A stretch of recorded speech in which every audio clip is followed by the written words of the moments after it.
Good morning. Good morning. Just to warm up, because we need to warm up today. Welcome to the TSS, everyone. Those who are here, those who are watching us through the internet, we are happy to be here once more to learn together and to warm our hearts together. Today, we are actually wrapping up the month of November, when we have been studying the works of Paul of Tarsus. It has been a very insightful month, and we are wrapping up today with a very nice lecture as well about one of his letters. And Marcio Lee will share with us his studies about the letter to the Thessalonians. So don't miss. If you join us right now, stick around. But before we get that, I would like to invite the birthday girl, Livia, to do the initial reading for us, and then we'll have a prayer, and we go for the lecture. Livia? Good morning, everyone. Good morning. So today I'll be reading from the book Happy Life by Givaldo Pereira Franco and Joana de Angelis. Make an agreement with yourself to carry out all your tasks in an orderly and unhurried fashion. The person who thinks highly of what he does gives it beauty and meaning, all the better to carry it out. All work is noble, no matter how insignificant it may be considered or how humble. The universe and the worm, so different and even antagonistic, are both important in the divine scheme of things. Carry out each task with respect and satisfaction.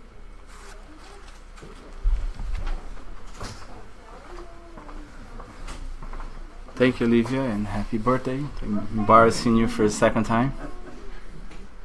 And I would like to invite all of us for our initial prayer. So let us all close our eyes and open our hearts, bringing our minds and hearts together for this very few minutes. And let us first of all elevate our gratitude to God for the beautiful day that we have, for being alive on this planet in such an important moment of transformation. We are thankful to our good spirits and to our protector spirit, who often inspire us to dedicate the time to improve ourselves and to learn the matters of the heart and of the spirit. We also ask the blessings from our Master Jesus to all of us, incarnate and discarnate, so that we can absorb the lessons that we are going to have this morning. All the kids and the youth classes, they are also ongoing. May their hearts be filled with the beautiful messages of yours, Master. And we ask inspiration and a peaceful mind and heart to our brother Marcio Lee, who prepared the teachings and the lessons of this morning with great care and love to all of us. Thank you, and so be it. Marcio?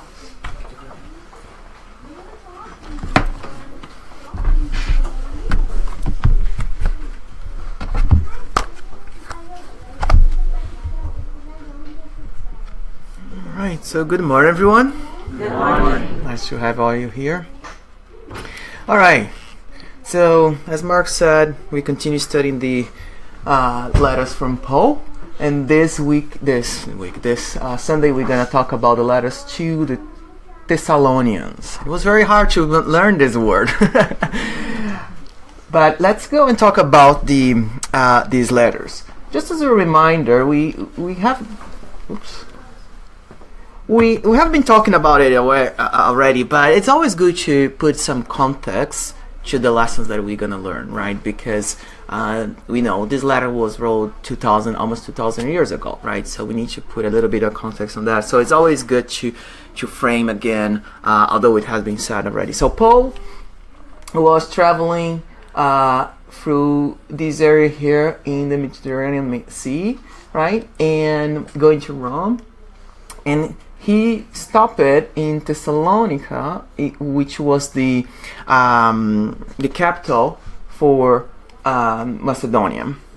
And according to what we have available today, there was 2 letters that was written to them after he went there, established a church there. There are some people there learning from him, and then he continued his travel, right? So in this city, Paul visit there with Silas and Timothy through the travel there. So let's keep in mind that it is still part of the trip, and what Paul was doing is keep the connection with each city, each place that he passed through, and keeping that connection to through the letters. There's always someone coming and going. So Paul was always keeping a pulse of what was happening in the community, right? In the Christian community that he was building around this area that he was traveling.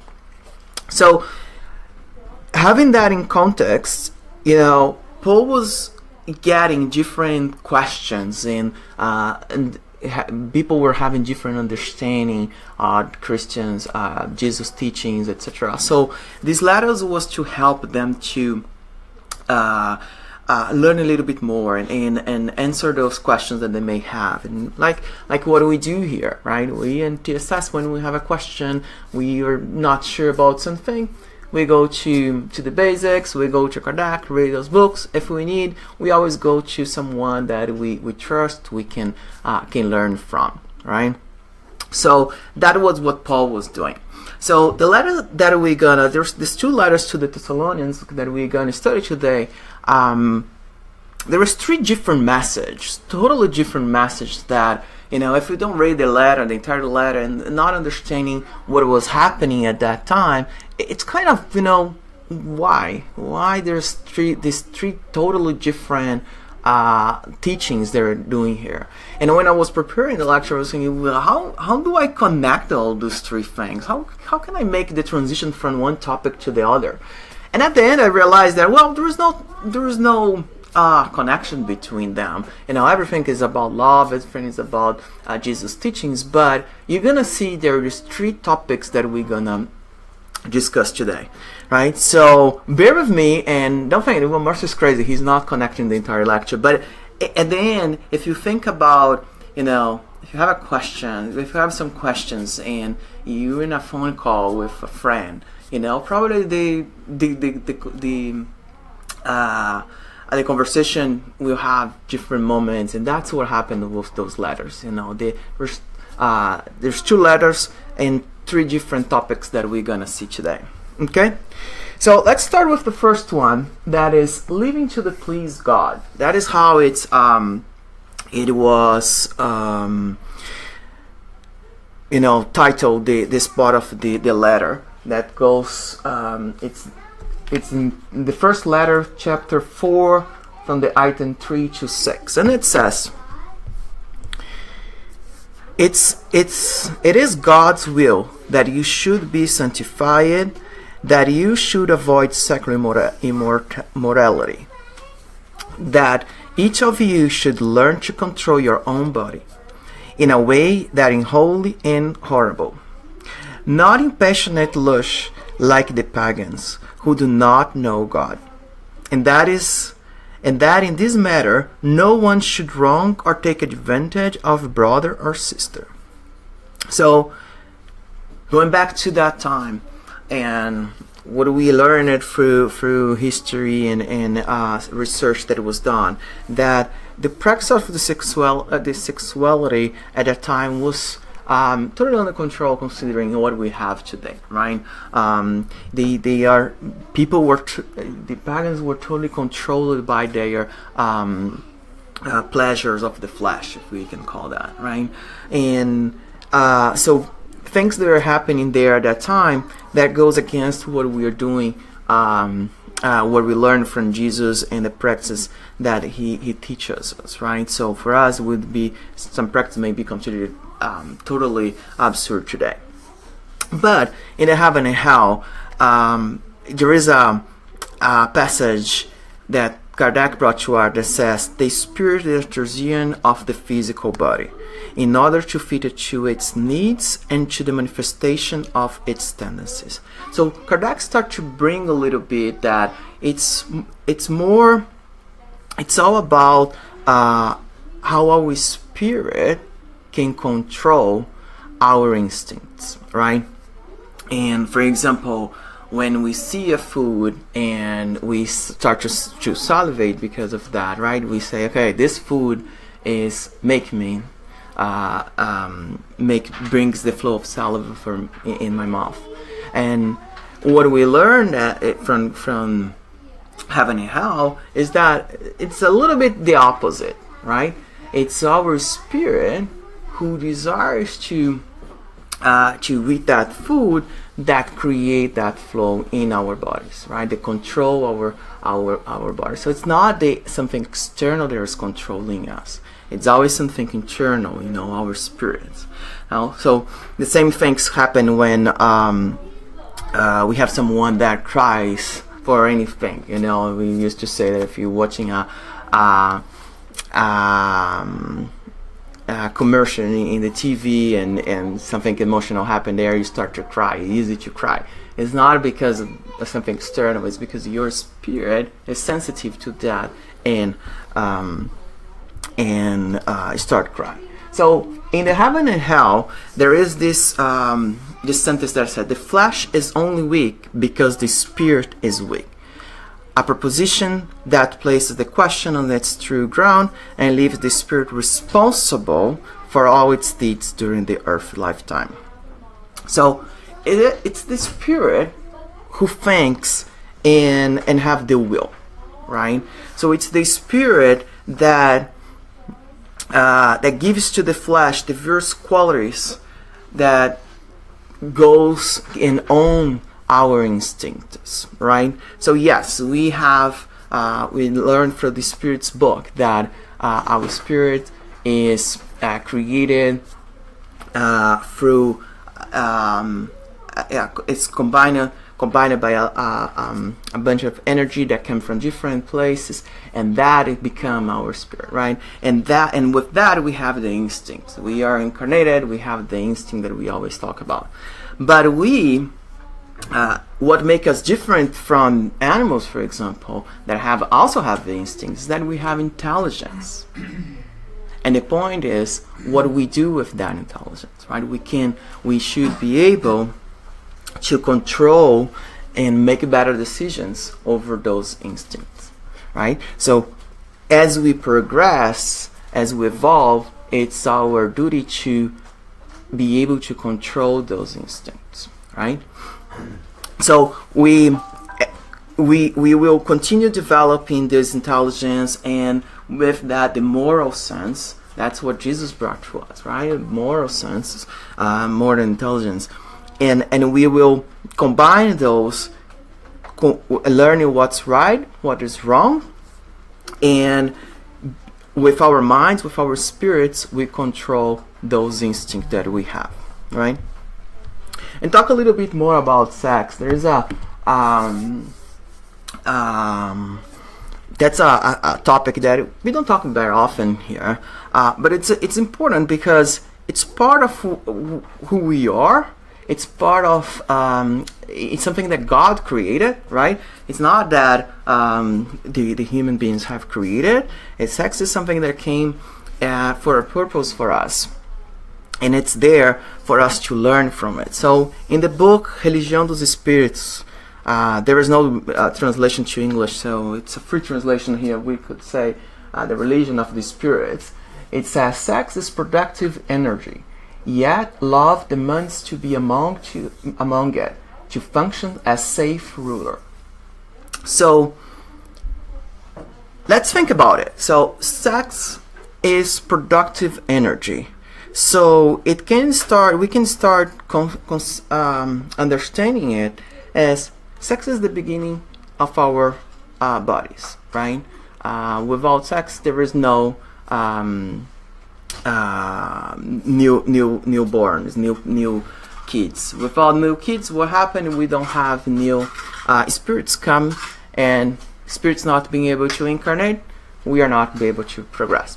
It's for us in Earth, that's the way that we progress. It's coming here, learning. Of course, while we are in the spiritual world, we are still learning, we're still progressing, but here's the moment that we can put in practice everything that we learned and test if we have really learned it.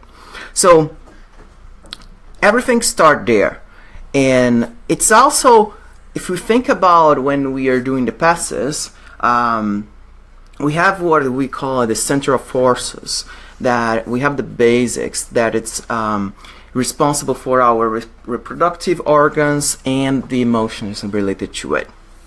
In the book from André Luiz, it says that it's not only about the creation of new physical body, but it's also related to our work creativity.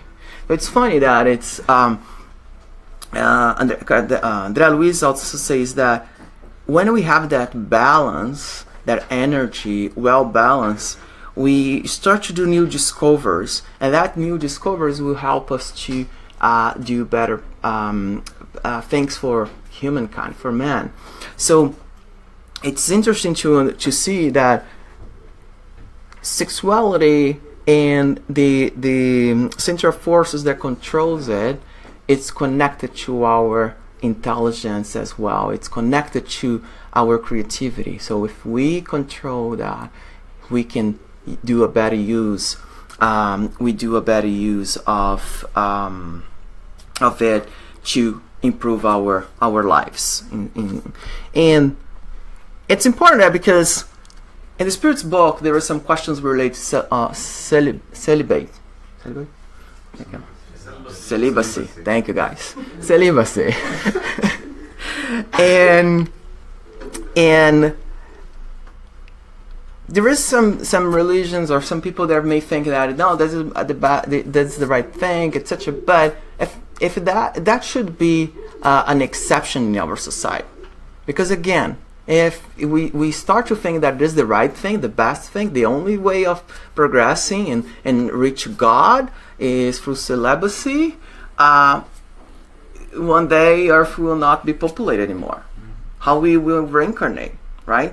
So now there is not that the in Spiritism, and you can read the Spirit's book. There's questions again specific about that. I say there is reasons why people could do that. And if it's for a good reason to help others, so be it, do it. But that shouldn't be the norm. It shouldn't be. It should be an exception, right? So,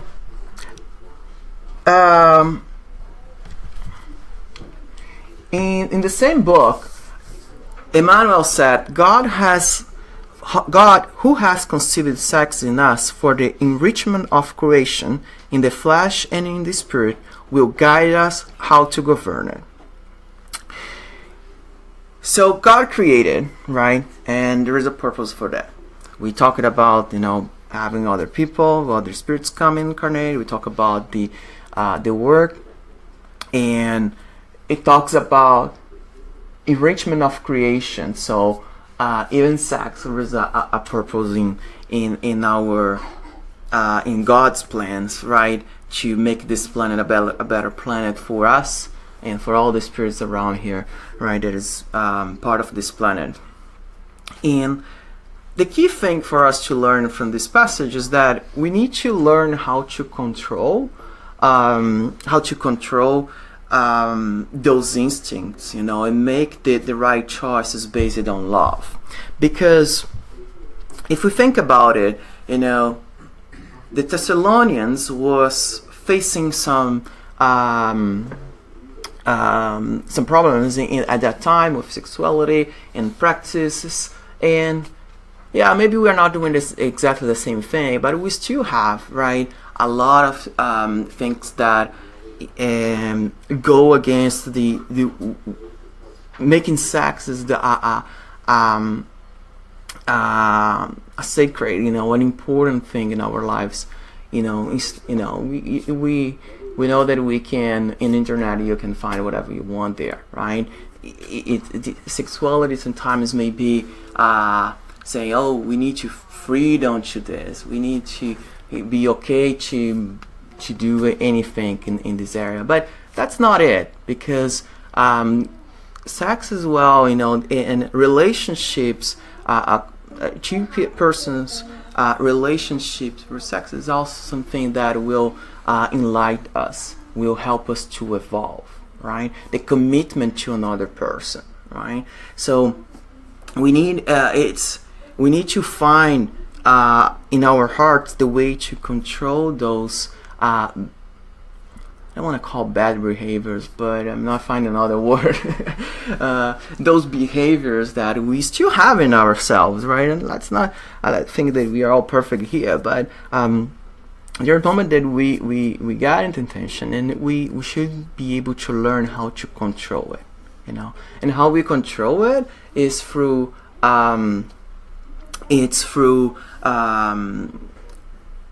connecting to God through prayer, for sincere prayers, right? And learn more and more about it. Okay? So that was one of the aspects that we have in this letter. The other thing that that Paul wrote to the Thessalonians was talks about believers who have died, and at that moment they were facing some questions about what happened who those have discarnated, right? Is that the death at the end? If you remember, Paul was the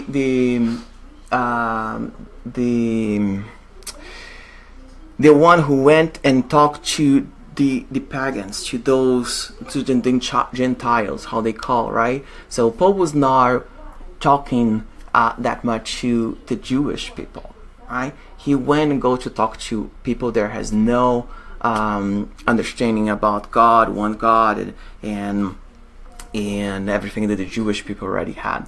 So many of them, they didn't believe in it. They didn't understand that we would have eternal life, right? Many of them at that time they don't even talk about reincarnation the way that we're talking today. So in this passage, let's read it. Brothers and sisters, we do not want you to be uninformed about those who sleep in death, so that you do not grieve like the rest of mankind who have no hope. So I'll pause there because that's the first one that I was mentioning, right? So because people were not understanding what the life after this incarnation would be, they had no hope. So we could easily say, if there is nothing after this, right? Why I would do something good? Why I would help others? Why? We can question a lot of things on that, and that also give us make us think there is no hope. So if there is nothing after this, if when I disincarnate, I'll disappear. If I lose someone that I love, I will never see this person again. Right? So that's one thing that he starts to comment here. That understand there is something beyond death, right? And that would give them consolation and hope and make this temporary separation easier. And we're going to talk more about that. And the second piece of this is, for we believe that Jesus died and rose again, and so we believe that God will bring with Jesus those who have fallen asleep in him. So that's another thing that was happening at that time. Those following Christ, following Jesus, has been persecuted by those people, those pagans, right? We know people that went to the circus and eaten by the lions just for the sake of having fun. So when Paul talked about those has fallen asleep in Jesus, it was encouraging them to continue following Jesus' teachings, right? Because the moment that we start to be persecuted by others because of our beliefs, that starts to be hard.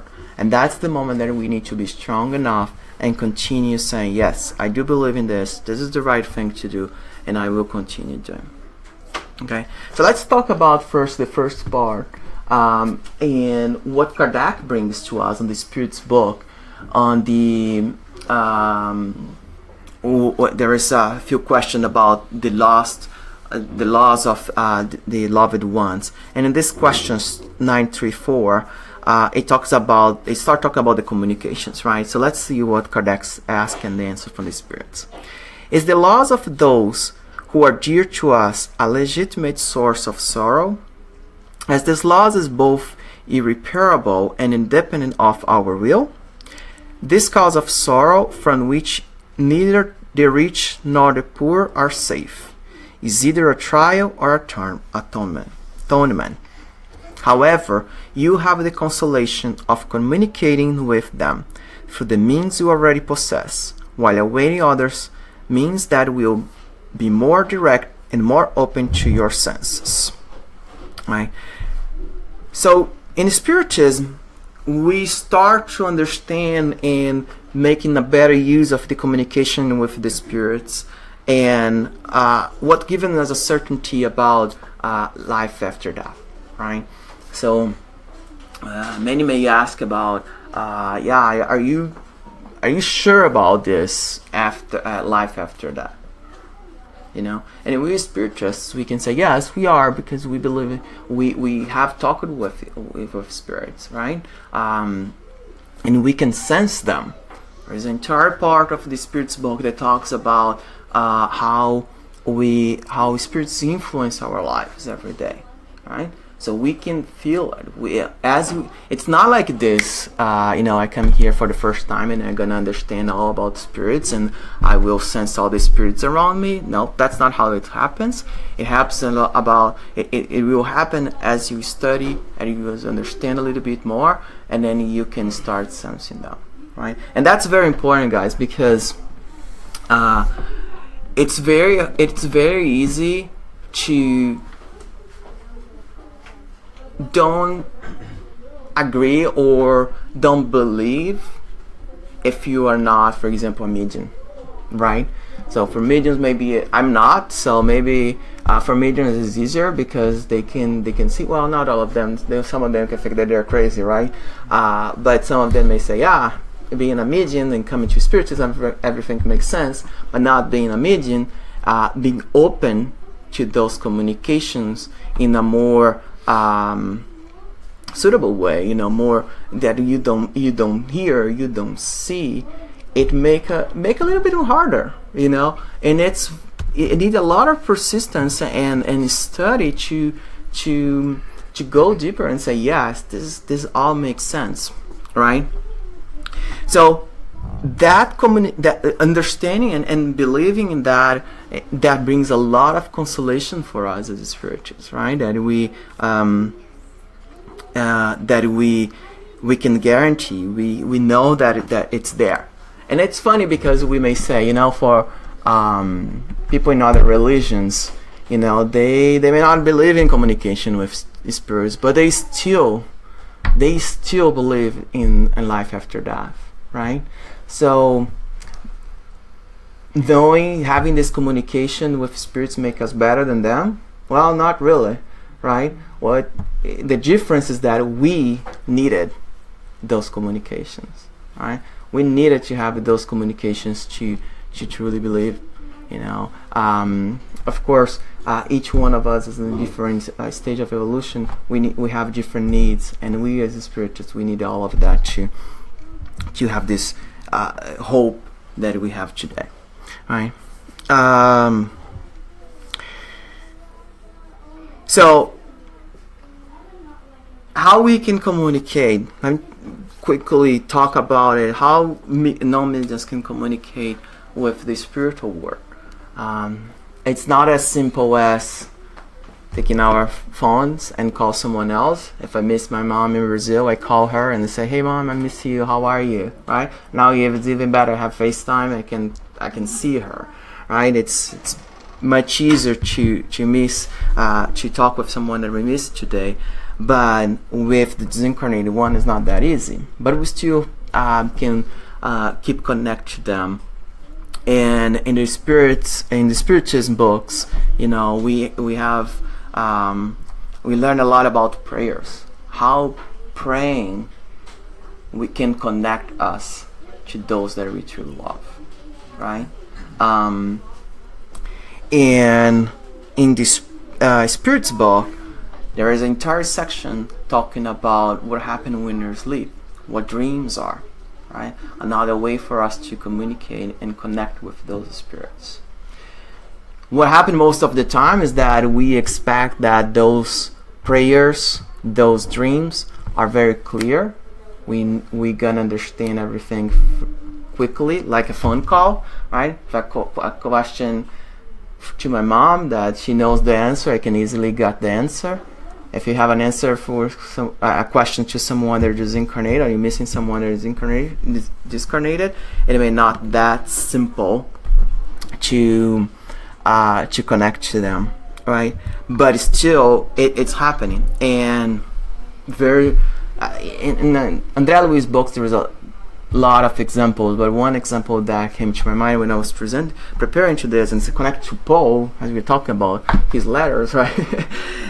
Is when he meets with Abigail, a person he loved, was his fiancée, and while he is sleeping, he connects to her, and when she told him to the famous part of the Paul and Stephen book that says love, work, win, and forgive, right? The message that he gives to her, to him, on how to continue to do the work.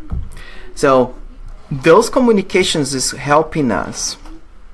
And again, the book Religions of the Spirits, Religião dos Espíritos, Emmanuel says to us, endure the temporary farewell by being noble to the duties which they have given you. I brought it here because I found it very interesting when I read this on, how can we endure the loss of someone that we love a lot, someone that is really dear to us. And Andre Moreta, when he was here a month ago, I guess already, maybe two, he mentioned about relationships and what means to honor our parents, right? That we should be doing what they teach us to do, honoring them in that sense. And when I saw this from Emmanuel, it gave me the same sense that if I want to remember someone that honor someone that passed away already, that I love it, and I know and I want to be connected to that spirit, it's important that I continue doing what that person taught me, right? What I learned from that person, instead of being crying in despair because I'm not seeing that person, because crying in despair will not help ourselves, will not help the spirit, right? Because the spirit will be connected with despair as well. At the moment of this incarnation, what they need more than anything else is people that will help them to understand the situation that they are. As much as hard, guys. I'm not saying that we should be cool about that. It's a separation. Every time that my mom is here and she go back to Brazil. Oh yeah, I cry. It's tough. I'm gonna miss her, and but it's not that. Don't take as it's all good and the person's gonna let's celebrate. No, it's not that like that. We're gonna miss people. It's okay to cry. It's just to not get the point to be desperate about that, right? And the moment that we start honoring and doing the things that we learn from that person, the good things that person told us, is a way to connect to that spirit, and we also help that spirit to remember those good things, right? To keep those good memories and the good feeling of those acts in their spirit, right? So and that will help both us and the disincarnated spirit to dissipate the sadness that we have around us, right? So bring that good will help to forget about the sad part. And those connect with the those deeds, those good things will help that spirit to be connected to the higher realms that in the spiritual world, right? Because that's where we want them to go. Okay? So in the Gospel according to Spiritism, there is one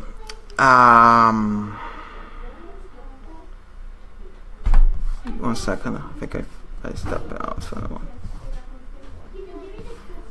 Yeah, I put the slides in the wrong way. Let me go first in here. So that was about, discarnated and how we pray for, we connect with the good spirits. And the third. So moving to the third part of the letter that Paul wrote to the Thessalonians, that's about the warning against illness. Let's see what Paul is saying. Idleness, thank you. For you yourself know how you ought to follow our example. We were not idle when we were with you, nor did we eat anyone's food without paying for it. On the contrary, we worked night and day, laboring and toiling, so that we would not be a burden to any of you. We did this not because we do not have the right to such help, but in order to offer ourselves as a model for you to imitate. So that was another moment that the Thessalonians was going through on, Jesus is coming. When Jesus is coming, what should I do? Should I stop working and just be praying and trying to do what they came here and teach us, helping others? What should I do? And Spiritism brings to us that work is part of life. Work is a divine law, right? And like Jesus was a carpenter. He worked it. He was not there doing nothing, in just going to other people's house and eating and sleeping there and not doing anything else, right? And so Spiritism brings us through the labor law, the law of labor that we have in the Spiritist book, that it's part of our trials and expiations here. It's part of the divine laws, and this law helps us to understand that this intellectual progress is part of our progress as spirits as well. So we always say in Spiritism that we have the spirits bring it to us, right? And it's not Spiritism saying, it's the spirits bring it to us. That we have the moral growth and the intellectual growth, and they need to grow together, that we can progress, right? So in the question 676, it says, labor is a consequence of your physical nature. It's an adornment and means of developing your intelligence. Without labor, you would remain in the early stages of intelligence. And the question 558 says, the spirits clarify that they continue working when in the spiritual realm. They contribute to the harmony of the universe by carrying out the will of God when they serve. So it's not only when we are incarnated that we will be working. When we disincarnate, the spirits, they are also there working. Jesus is also there working. God is also there working. Right? So work is part of life, and we shouldn't be stopping and doing anything else we stopped working and just doing, whatever. I couldn't be here at TSS every day just bringing in and wait for you guys to pay for my food just because, I want to be here just talking about Spiritists. No, that's not the goal. Maybe when I'm retired, I have saved enough money that I can pay for my own food and my own needs. I may be here 24 hours a day doing whatever I want, right? Well, connect to TSS, not whatever I want. Yeah, someone will be watching, right? But it's not for anyone to wait someone else to give us what we need to survive. It's for us to work and get those things, right? And I think I read a lot about this book this weekend. So there's another passage from Emmanuel, that says, "Working wherever you can, do the best for others. We will obtain the freeing from the past, the success of today, and the credits for the future." So when Paul was calling their attention to serve to God without asking anything to anyone, he also talking about the doing it without expecting anything in return, right? So we shouldn't be waiting for to receive any reward because I'm working here, doing something here at TSS, or even if I'm doing a volunteer work, it's a volunteer work, so we're not supposed to get anything back. If you are talking or helping a friend, you shouldn't be waiting anything as a reward. So what Emmanuel brings to us is that all of that is what we learn in Spiritism as a consequence, the law of action-reaction, right? So whatever we do today, we may be fixing something, expiate something that we did in the past, and we are preparing our future, right? We are working to have a better future, creating our future with what we are doing today. So every time that we think about working and helping others, we need to remember that Jesus was meaning that we should be serving others. We can remember, when Jesus came, he go and washed the feet of the disciples, right? A way of humbling himself. So that's serving. We're serving. We are here to serving others even through our work. When we're doing our work at our jobs at work, we need to see that as a way of serving the humanity and help others. Whatever we're doing, for a long time I was thinking that I need a job that is meaningful, blah blah blah, that is working for a non-profit, etc. And I was losing the opportunity in my job every day to help someone else, right? Because even whatever the situation is, whatever we are working for, we are doing something to make this planet better. We just need to realize that. In the moment that we do that, we are doing our best, whatever we are, because God put us where we need to be, right? And then if we do our best, we do with love, we do with Jesus' teachings in mind, we'll be touching someone. We'll be helping to transform this planet. And again, it was my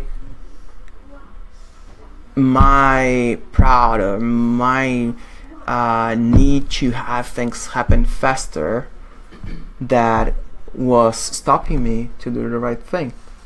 So bringing back to the topic here, what Emmanuel was saying is that we always need to look at what we're doing today and think how that and believe that is fixing or expiate something in the past and helping us to create a better future.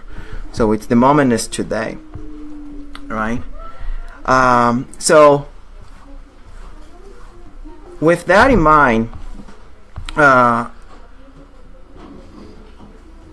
the three things that I think that's the get to the end of the lecture, the 3 things that we need to keep in mind for the letter to the Thessalonians from Paul is that we live to please God, and we can easily connect that to the work and serve, right? Whatever we're doing, we do that serving God. We need to think that we live our lives in all aspects of it, all of them, personally, working, with our family, with our friends.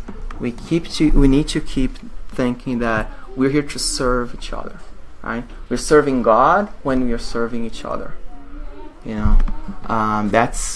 Isn't it what Jesus told us, right? And we remember that when we serve others through what we learn from those who has already gone, who is already in the spiritual world, not gone in the sense of never come back, we are helping them and we are helping us. So those are the three main things that I could learn from this letter. I hope you can share the same sentiments. Okay, thank you.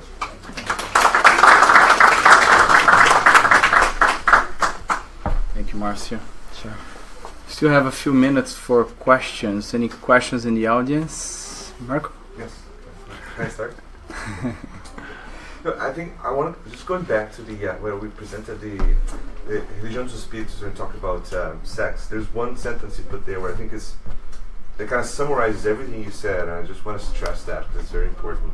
So it said that sex is an important part of life. It's productive energy. Yet it's required, not demands. Like it's required to be within it to function as a safe rudder. So rudder is what we use to. For millennia, it's been used to drive boats. To steer boats away from things, and you have rudders in airplanes. You also do the same thing, right? So that gives you the direction. So that's what a rudder does, right? And what it's saying there is exactly that. So sex is a blessed, powerful, productive energy which leads to creativity, which allow us to generate physical life. Yet, without responsibility, which is what exactly is saying here, and actually in the same book they talk about this, so they bring this idea. So what if you're really, really intelligent and irresponsible? What that combination brings to you? That's the same thing here. Exactly. So what if you have this enormous, beautiful, powerful energy embedded within you and you're not responsible? So that's exactly what that book's bringing. That's exactly what the passage in Mena talks about. And the simple answer, like love is the rudder, and it's a safe one. So use it responsibly. I really like that passage in the book. That's why I wanted to bring that up, because I think it's just so powerful. Because for millennia we've been dealing with. Because remember when Paul wrote that letter, they interpreted it in a very different way. So what we started collectively as early Christians doing, and I say we because we're probably there. Yeah. So when we started doing as early Christians, say, whoa, yes, that's right, I agree. So sex is evil. Yeah. Right. So stay away from it, which had like a blew back into their faces because people say, oh, it's evil, but I'll just do it because I like to break rules, and then things start to get in a very disorganized way, and you totally lost that passage. Now we know it, right? So it's time for us to be responsible again and use it with love and responsibility. Anyways, thank you, Mark. Yeah. Carlos, could you hear? No? Do you want to summarize it? Let me summarize it. So what Marco was just saying is the fact that the sexual energy comes from something much greater, which has been given to us by God, which is the creative energy, our ability to transform, to create, and it can be applied to the things that we do to each other, the work that we do, and also for reproduction. And what the passage here is saying about the rudder is that we as spirits, we need to direct that energy And every time that we do not direct that energy properly, and we create excesses, or we hurt others, there are negative consequences for us, right? We have to, we harvest what we sow. So therefore, the importance of seeing sex as something divine, something that we should see with positive, and from a positive aspect, not as many of us have been taught, right, as something evil, something negative, something bad. Therefore, love and sex must come together. And the word that Mark wisely used was responsibility, right? I think that's use that, because all the consequences is we are not we didn't use that in a responsible way. And just a final comment to see how Jesus is wise and perfect, that he summed up everything in the golden rule, right? Do unto others what you would like others to do unto you. And you can think about it, your relationship. You can think about it on sex. You can think about it on your trade and your business, in all aspects. Any other questions here, or question on the internet, Carlos? No? I was thinking, Marcia, as you were speaking here, just with those 3 final topics, there's so much over there. And no wonder Chico Xavier, who actually complemented the works for Allan Kardec on Spiritism over there in Brazil, he really summed up everything in Spiritism as an invitation for a self-awareness, a self-improvement. Everything points to us, not to the others, right? And Paul, all the time, he talks about it, by not being a burden to others. And in many letters, he says that he rather work and pay for his food and his stay by building tents and selling them, or sandals, so that he is not a burden for everyone. He talks about sexuality, pointing always back to the inner responsibility. And that's why Chico said Spiritism is the revived Christianity, because it points us back to the core, the pure and crystalline teachings of Jesus. Right? There's nothing accessory around, and all points to us. So we are all invited to take those reflections and apply it to ourselves. Right? So thank you so much. Thank you. Thank you, everyone. As we prepare for the passes and final communications, I want to say thank you to those who joined us and wish you a blessed week. And I want to tell everyone to stick around in December, because we will be talking a lot about Jesus and the meaning of Christmas. So I hope you can join us next time.